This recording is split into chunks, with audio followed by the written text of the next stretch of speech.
Thank you. Vaheguru Ji Ka Khalsa. Vaheguru Ji Ki Fateh. And I won't take any more of your time. We can get right into it. We have a majority of the kids here. A few may come in while you're presenting. Just a reminder for everyone, we'll have a short Q&A session after his presentation. So while he's speaking, think of some questions you may want to ask him at the end. And Ravi Bhalla, we can get right into it.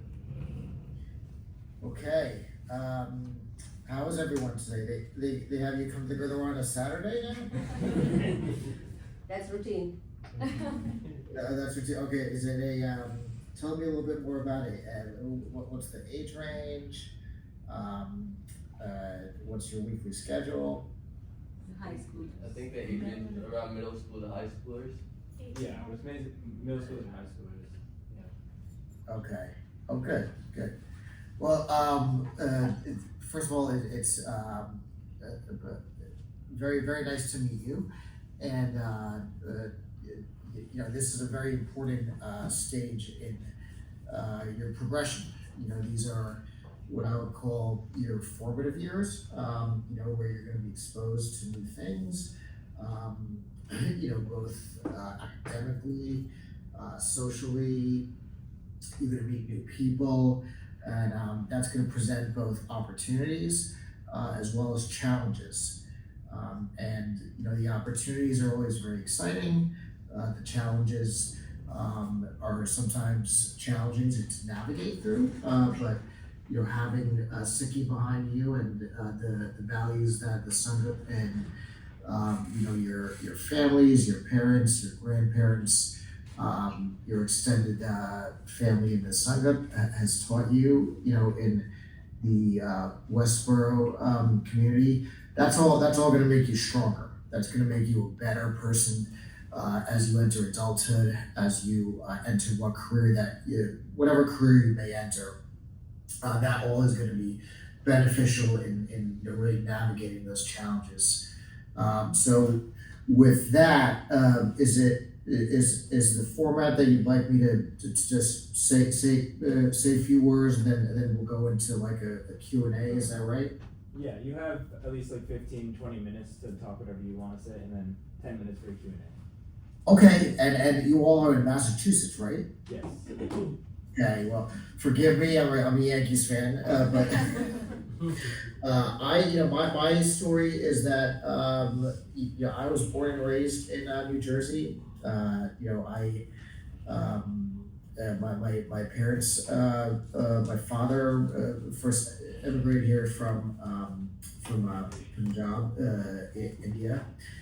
He came here to study, and I'll tell you a quick story. He came here to study at Penn State University in Pennsylvania. He was to do a graduate degree in physics, I believe, a PhD in physics. And when he got to the airport, it was JFK Airport in New York.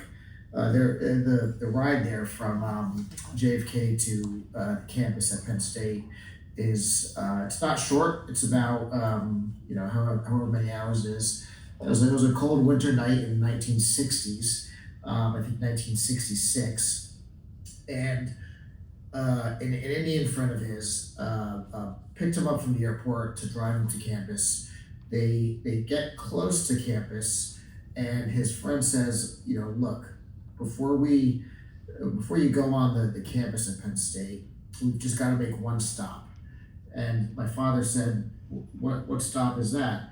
He was like, we're gonna quickly take you to the barber shop to make sure you remove the star and cut your hair and kind of look before anyone sees you. Like this. We want to make sure we do that, but so that you can sort of like integrate into the campus. And that was very surprising for my father. That was a little bit jolting. I think as he tells me the story, because he didn't come to America. That's not the type of America that he thought he was coming into. He thought he was coming into an America where he can study whatever he chose to. In this case, science, but he could also do so, without having to forsake his religious identity as a Sikh. But he was actually being told to right spot in his first day in America on a cold winter night in Pennsylvania, all alone with not much money in his pocket. I'm very thankful that that day, about 60 years ago, he made the choice to his friend to say, no, I'm not going to do that. I'm going to be who I am as a Sikh. And I think that in America, I can succeed if I work hard in school and I study, and I can succeed both as a Sikh and as an American student. And that's a fundamental choice that was brought to him, and something that's carried with me throughout my whole kind of career, which I'll get into in a second, is that that notion that there's somehow there's a conflict between being a Sikh and maintaining our identity and our pride and our values as Sikhs, and also being successful Americans. My father was told that those are not reconcilable things. You need to choose one. He did not choose one. I'm happy to say that he was able to, live that American dream that is escaping a lot of us in this political day. But live that American dream as a Sikh and as an American. I would not be sitting here today as the 39th mayor of Hoboken, and also an incoming member of the General Assembly, the state legislature in New Jersey, if he made a different choice. If he thought that I had to be a Sikh or an American, I wouldn't be here talking to you all today. So that just means that that one decision, in 1966, in the middle of the night, kind of matters. Choices matter. So I guess the Melissa is that choices matter. But that always stuck with me, in terms of my formative years. When I was about year-old age, I was given a little outline of, kind of what led me to public service. I was always like a business guy. I love baseball. I still love baseball. I was into baseball cards and then sports. I have an older brother. We played every sport you can imagine. We had a normal childhood. And then what things were happening in India to the Sikh community, which is a minority community in India and in Punjab. This is right before in the early 80s.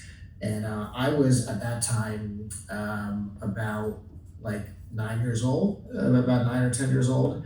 And, my mom sat me down at the dinner table and she kind of explained what was happening. And she explained that Sikhs were being mistreated, that there were incidents where, there was violence and intimidation.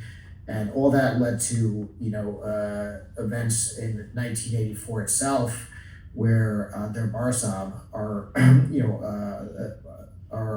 holiest Gurudwara, or most significant Gurudwara, was completely desecrated, flattened, through a military attack that killed thousands of innocent young women, children, and adults who were taken off in truckloads.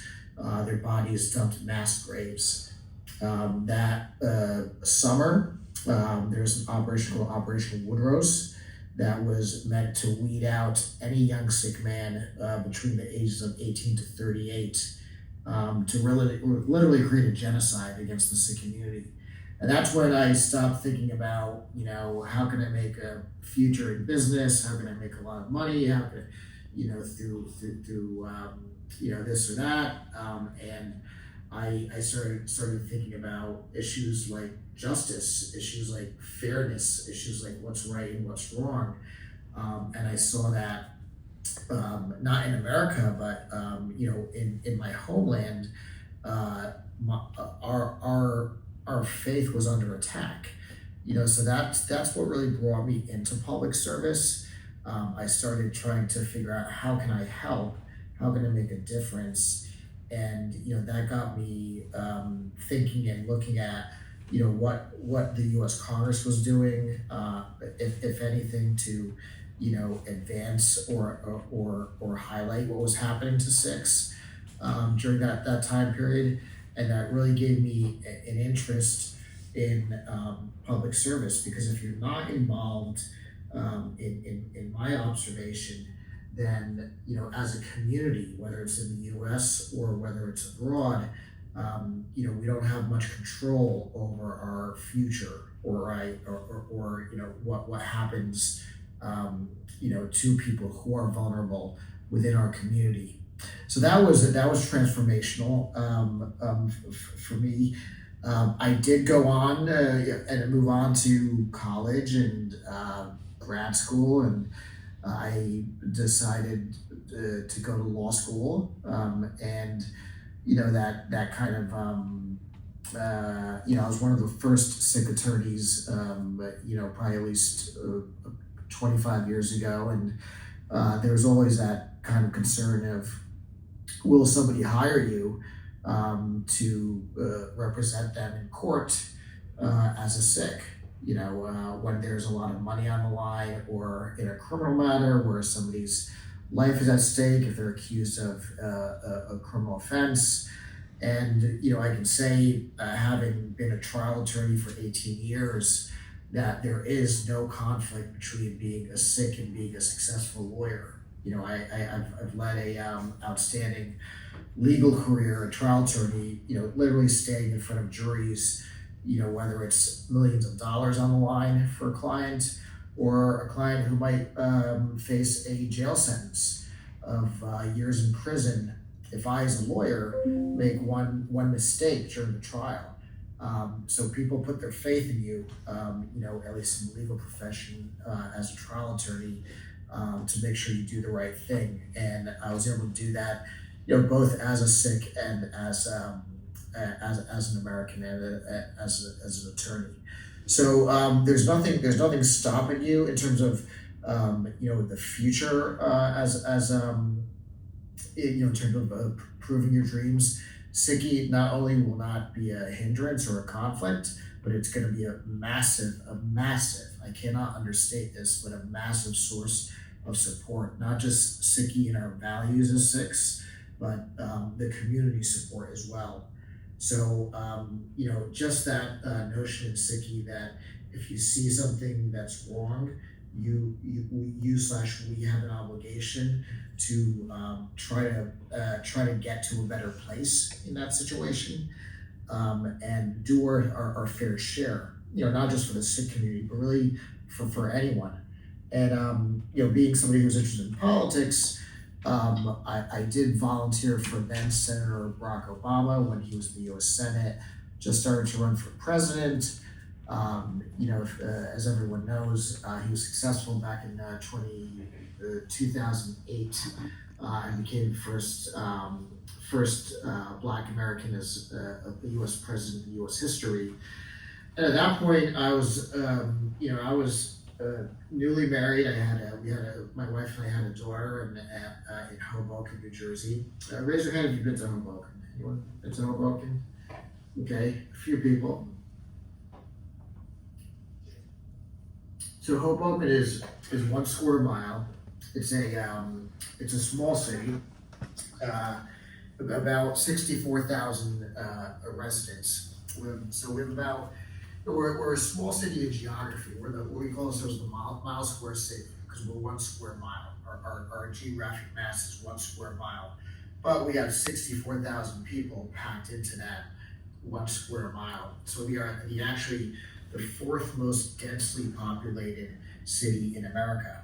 And we also right across the river from New York City as well. So a lot of good stuff goes on here. But after Barack Obama's election as president, it kind of opened my eyes to what was happening locally as well. And I saw a mismanaged city budget. I saw a lot of corruption and just incompetence in city government, and that was impacting our quality of life, whether it's parks, whether it's education, whether it's our infrastructure. These things are impacted by not necessarily what your congressman may or may not do, but what your local mayor or local council member might do. So I started really honing in on what was happening. And, I was looking at the council members and I said, I can do just as good a job as a member of the city council in Hoboken as any of the current council members who are sitting on the city council. So I was 35, which might seem old to you, but to some of the elders there, it's actually not that old. It's relatively young. I guess it's maybe middle aged. And my wife said, look, we just got married recently. You're 35. Our daughter, she's only 2 years old. You just helped Senator Obama become president. Why don't you do what he said? He said, if you want to make a change, stop staying on the sidelines and complaining, grab a clipboard, get off the sidelines, and run for office. So I said, okay, this is completely in line with what a SIC should be doing anyway.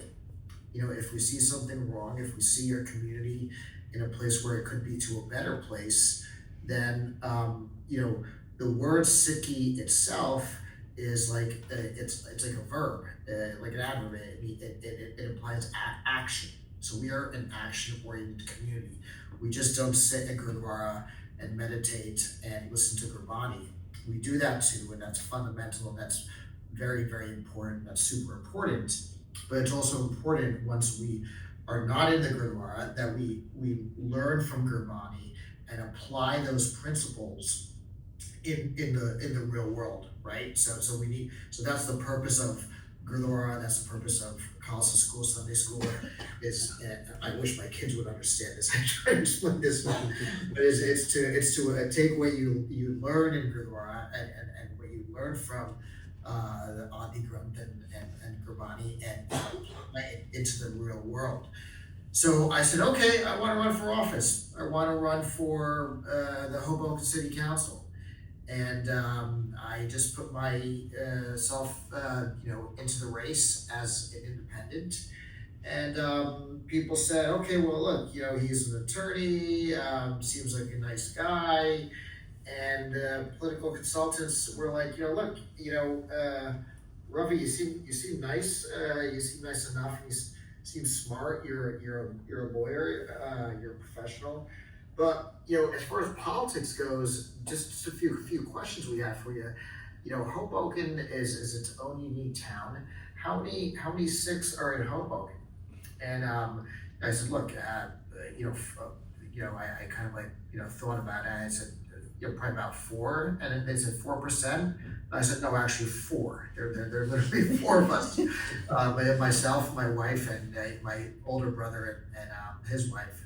So they said, okay, well, are there a lot of Indians or South Asians in Hoboken?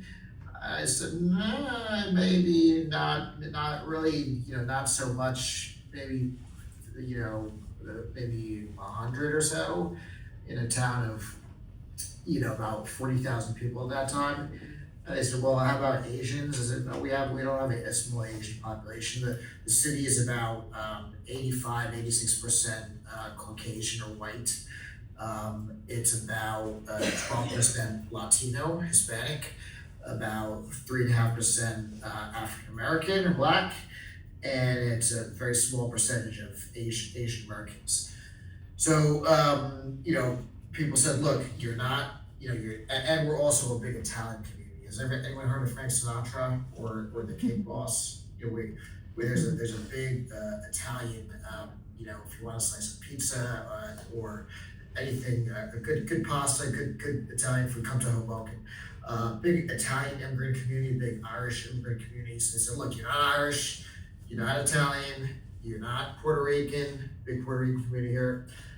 You're not from a labor union, you're not a senior. Who's going to vote for you? One person said to me, Ravi, you're visibly, you have a turban and beard, and I just want to let you know that's not going to go unnoticed when you run for elected office. And he didn't mean that as a compliment. He meant to say that, again, that there's a fundamental conflict, as I was saying before, between being a successful elected official and being a Sikh. And it kind of brought me back to what my father was left with as a choice between being a successful Sikh and a successful American. I was being told in 2009 that there's a conflict between being a successful candidate for office and being a Sikh. And and being a Sikh is going to actually be a liability politically for me, in a place that doesn't have a large Sikh population. And this was in 2009. There were not any Sikhs who were in elected office that I was aware of. So I didn't know if what that person was saying was true or not. But as any Sikhi teaches us, we should always try to strive to improve the quality of our communities. So and we should do it with the values like Guru Nanak taught us of the value of hard work. So my wife and I committed to knocking on thousands of doors in Hoboken. We were at the bus stops at 6 a.m. in the morning, at the train station at 6 a.m., at the ferry terminal, greeting people, actually having conversations person to person. The debates were very influential because after the debates, people said, "Oh, he doesn't speak with an Indian accent. He had the best ability to persuade us on the issues we care about. Fiscal responsibility, lowering taxes, improving our infrastructure, having better schools, improving mass transit, improving our quality of life." If you can deliver and articulate a persuasive message on the substantive issues that affect everybody in your town, Sikh or non-Sikh, then that election proved that you have the chance to win, because I actually, as a first-time vote getter back in 2009, got the highest number of votes out of 12 candidates, even though I was told that being a Sikh would be a liability there. So that's just another way of saying that. Again, Sikhi, I think to me was an asset in that first election, because it taught me that if anything, I stand out. I'm noticeable, and if you can articulate your message in a way that's positive and run a positive campaign, then you can be successful, and that gives you an opportunity to serve. So I served for 8 years, and then the mayor at the time asked me to run for mayor. And again, they said, "Well, look, this is an Italian city. The Hoboken's not ready for a man with a turban and beard to be the mayor of Hoboken." They're like, that's ridiculous. We are an Italian city, and Hoboken's just not ready for someone who looks like you to be the mayor. So the whispering campaign was, he's been a great councilman for 8 years, but as mayor, he's unelectable. He's unelectable. And once again, we'll go into too much detail. November 7th, well, since I announced my campaign on June 20th, 2017 to November 7th, 2017, I just didn't take a day off from work. Again, working anyway, whatever you want to do. If you want to be an accountant or a doctor or an engineer or a lawyer or an artist or musician or sports or whatever you want to do, you just got to work hard. You just got to work your tail off. That's what I did, and then I was elected mayor. Went through the pandemic, shepherded Hoboken through the pandemic. Gained national attention as the first mayor in America to actually impose a necessary lockdown of the community to protect the community, credited for saving thousands of lives through that decision. And that led to my re-election without any opponent, meaning that I ran unopposed. And that was remarkable because Hoboken is such a politically intense environment. And everybody wants to be the mayor. The mayor is like you're the head of the city. So it's like the most coveted political position in the city of Hoboken. Right now, there's an election to succeed me as mayor, and literally half of the city council is running for mayor, so it's what everyone wants. But that year in 2021, I ran unopposed, and I was the first mayor in Hoboken's history to run for re-election unopposed. And I think that's remarkable as a Sikh, because I literally went from unelectable in 2017 to unopposed in 2021. And that's not through anything except, leading with my values as a Sikh, being humble in what you do, making sure that you care for the neediest, and making sure that you can bring people together and leading with our values. So, for me, it's been an incredible journey. I have served as mayor for Hoboken for 8 years.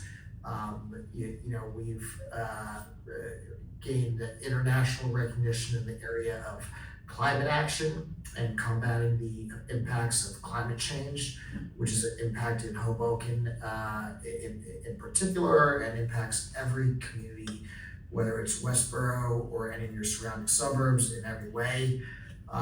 We've also, saved lives through our Vision Zero program, which is a program to make sure that our streets are safe for everybody, whether you're a senior, a mother with children, vulnerable populations, bicyclists, anyone else, to use the streets safely. Vision Zero is a program for street safety where you aim to have 0 fatalities through your program. Hoboken is nationally known now for having gone 8 years without a single fatality. We've had this record of 0 through our Vision Zero program, 8 years and counting. So I leave this office as mayor and kind of like pass the torch to the next mayor who will be elected on December 2nd, which is only about 10 or 11 days from now, with a lot to be proud of. My public service will continue. I'll be a legislator in the state assembly. The state assembly is like the state legislature in Massachusetts. It's give me a chance to, not just within Hoboken, but broadly in New Jersey, fight for things that in my district, which is now Jersey City and Hoboken, fight for things that we care about, which is largely lowering the cost of living, making life more affordable, make sure the rents are stabilized, our housing market is stable. But also I want to be an example for the Sikh community statewide in New Jersey. I want to make sure that, just as the Hindu community, which I celebrate there's a large Indian and Hindu community in my district now, which includes Jersey City. So my district now as an assemblyman or a state legislator has expanded. It's no longer Hoboken, it's also Hoboken and Jersey City, and the portion of Jersey City called India Square, which has the highest concentration of Indian Americans in the Western Hemisphere. So I am now transitioning to a elected official who is answering not just to a very kind of like homogenous population of white Americans, to the Jersey City portion, which is very diverse. And that means visiting our Gurudwara. We have a Gurudwara within my district, which I'm very proud of, but also visiting a number of mandirs to make sure that we reach out to the Hindu community, and also visiting a lot of mosques. We have the most mosques in my district in the entire state of New Jersey. There's a massive Muslim community here as well. So I try to lead with my values, and my values are based on my identity, which is inclusivity, treating everybody with the same level of respect, no matter who they are, no matter their race, religion, gender orientation. There's a large need for transgender rights in my district in the state of New Jersey. So we've done a lot of things for the LGBTQ plus community, especially leaning into transgender rights. and also the immigrant community, making sure that we fight back. I've got I don't know how they say it, but the distinction of being recently sued by Pam Bondi and the Trump administration as being one of the few mayors who's been threatened with criminal charges simply because we've declared Hoboken a fair and welcoming community, and saying that we're not going to engage with ICE and their draconian policies that pick up immigrants, without any due process. That's not who we are. And I, as a mayor, and I'm not going to invest my local tax dollars, my community's local tax dollars, to advance federal policies that are not only unconstitutional, but contrary to our values as both Americans and my values as a Sikh. So my advice to you is, well, first enjoy the day, but beyond that, just be very grateful. Like I think at the end of the day, I'm very grateful that I was born into a Sikh family, because Sikhi will if you're contemplative, and if if you really study Sikhi in the best way you may know how, whether it's reading Gurbani or whether it's in a more scholarly way, you'll know that Sikhi is not just a religion. It was born out of a social reform movement to make not just there's the spiritual and the faith aspect to Sikhi, but it also tells us to look at our community, look who is suffering, and know that God has given us His hand for giving, not for taking, right? So we have an obligation to make a contribution to our community. When I say our community, I don't mean the Sikh Sangam. I mean, think about the person who's next door to you, wherever you live. I don't know if Westborough is a small town, a suburb, a city, or near Boston or any other big cities, but I can tell you, in my district and in America, there are people who are suffering. There are people who are suffering from income inequality. There are people who don't have homes to live in. There are people who are struggling to make it day by day to make ends meet.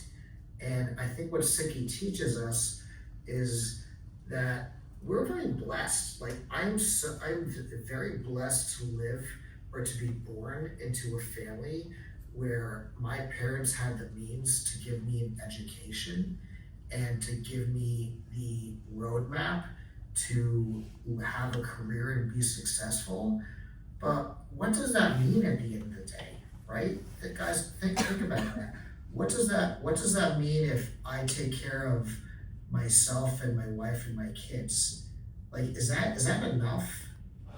Is that really, am I doing enough as a Sikh if I live in a nice home and I can afford clothes, and I can afford to pay my bills, and is that the end of why we're here in this world? I really think that Sikhi teaches us something that a lot different. It teaches us that we need to make sure that we see that connection between ourselves and the rest of society. The idea of Vanchako, that we're not succeeding, or trying to advance and be more prosperous for ourselves, but for all of society. So whatever you do in life, there's a path to public service, and always consider me a resource. I'm happy to drop my personal information during the Q&A into the chat group. Always feel free to shoot me an email or shoot me a text if you're having trouble making a career decision, or trying to figure out what your next step is. But always have confidence in yourself. Have that spirit of Jardikala, when there is a challenge, that challenge is not a bad thing. In the long thing, it's a good thing, and that will pass. That bad moment in your life will pass, and Sikhi will be that sort of that wind beneath your wings that's gonna keep you resilient in life. That's, I've taken up probably too much time. I wanna, forgive me if I've spoken too long, but I just wanted to, again, thank the organizers, Kim Singh and anyone else, and happy to, answer questions or, hear your thoughts. Anything, anything you want to add. It's great to see such a nice group of, young adults, gathered, for a conversation about, our collective future, within the Sikh community, and what is your future? Are you guys Gen Z? Gen Z, I guess you call it. Gen, I don't know, something before Z. But what is Gen Z gonna do? And what is the Sikh Gen Z gonna do? To sort of maybe like follow my path, and I want to be a resource to y'all to to make sure that anything that I've done you can learn from, and we can work together and I can be helpful. So with that, I'll take any questions. And again, I just want to thank the Sangha and leadership for organizing this. I think there was a question there. First, I want to thank you so much for taking out the time to be with us today. It's very inspiring to hear you and your father's story of how you utilize your Sikh values and did not let that hinder your dreams and goals. So my question is, in such a time of political contention where youth does not feel like their voices are being heard, where do you see the path to civic engagement and us being able to utilize our Sikh values as well to make a difference in our communities? The question is, how do I see you being able to do that? Yeah, what are some pathways you think youth can kind of contribute in our communities? Because a lot of the time, youth are not taken as seriously. We don't have that credibility behind us to kind of get involved in local governments or state governments, right? So where do you think the first step is for us to get involved?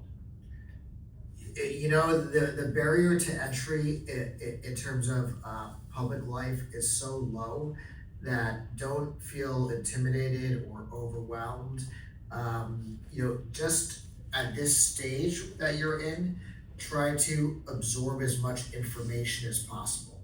What's the name of the town you live in, sir? I live in Lexington, Massachusetts. What's the population there? Around 24,000. Who's your mayor? We don't have a mayor. Who leads your city? Mayor, our city, Michelle Wu, yeah. Boston and Michelle Wu. That's our mayor for Boston. Okay, well, Mayor, you're Mayor Wu. Yeah, Mayor Wu, exactly. So maybe go to a city council meeting, Okay. understand, collect information, understand the structure of government. In social media, it's very easy to see what's happening where. Be present. Leave your home, meaning like get out of the house. Get on your feet. Be places where you can understand and learn. And what you'll see is that there are a lot of opportunities to be involved. Probably too many opportunities to be involved. And some might appeal to you, some might not appeal to you, but figure out what way you want to get involved. Sometimes people feel like, oh, how do I get involved? Sometimes it's because they haven't taken that first step, and sometimes you have to take that first step of getting involved, of learning more about how your community operates. You might see things that you don't like that you can make better, ways where you can be helpful, and then pursue those things. And I can tell you that just kind of organically, things kind of lead in their own different direction and take care of themselves. One thing I did was just, at the local level, there's a very hyper-local form of office called committee person. I'm not sure if they have that in your neighborhood. People don't even know about it, so no one runs for it. So I ran unopposed as a committee person back in 2007. And just doing that, I knocked on every door in my little neighborhood, which is like a few blocks. but I was now a, elected committee person, right? So I was a Democratic committee person. I actually had a title. And that kind of like was my entryway to understanding how the political system worked in Hoboken. So look for those kind of opportunities to understand what the landscape is, how to get involved in terms of civic engagement, political engagement, and I can guarantee you the opportunities to get involved, depending on what you care about and what matters to you, are there. And that includes like, whether you're interested in politics, you're interested in, other fields like engineering or medicine or, business. There are always ways to utilize our psyche to help people who need a helping hand. So, my message to you is no matter what you do, whether you go into politics or you go into public service in some other form as a police officer or firefighter or what have you, or just anything in the public sector, always figure out exactly how to have an impact on the community in a positive way. Because I think that's really, part of our mission as Six is to have that impact on people who need help. Thank you. Any other questions?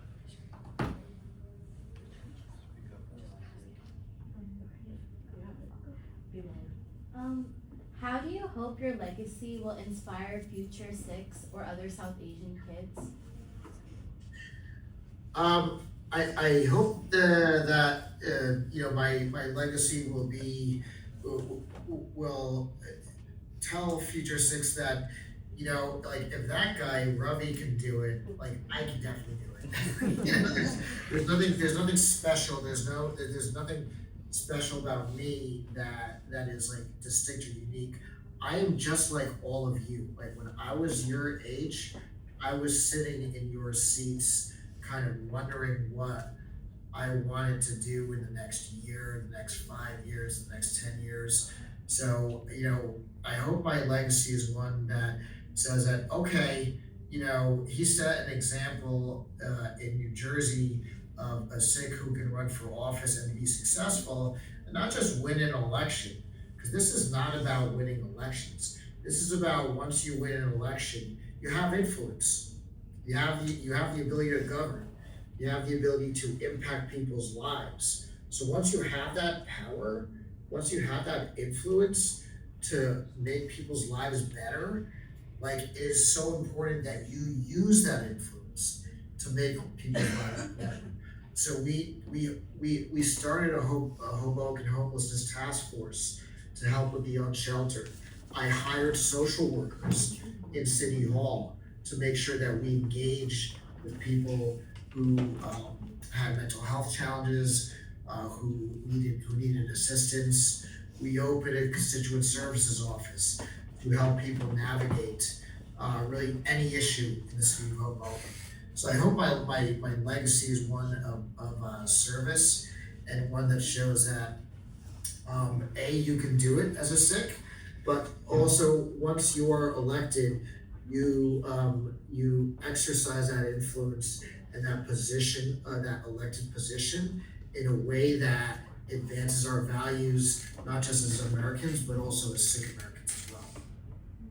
Thank you. Of course. I think that's it. Thank you so much again, Mayor Bhalla. Of course.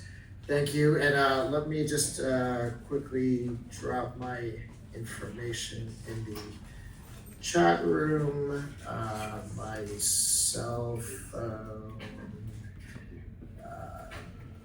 is here, and my email.com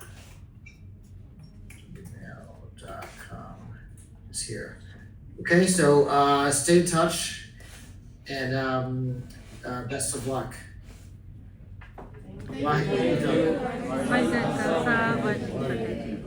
Okay. Take care. Bye-bye.